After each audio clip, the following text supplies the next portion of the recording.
Welcome to Guide Guru. We hope this video helps. You begin by naming what success looks like and why it matters. Pick 1 to 3 measurable goals tied to revenue or retention. Once done, connect key data sources, product events, CRM exports, ad platforms, and a CSV import for historical records. Make sure to grant API keys and set user roles so data flows securely. Now run a small test event and inspect the raw payload. This confirms your schema and prevents downstream surprises. You now transform and model the incoming data so it becomes useful.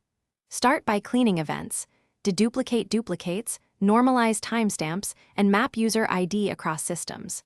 Next, build transformation layers that produce derived metrics, funnels, and cohorts. This lets you answer why numbers move.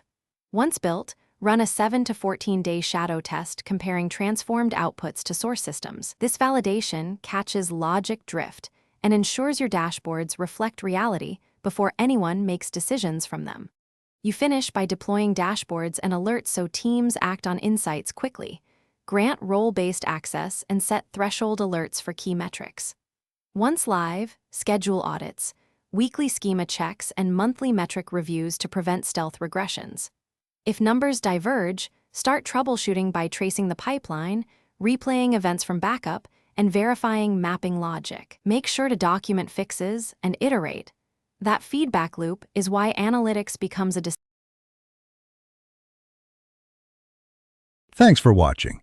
Consider subscribing if we helped you today.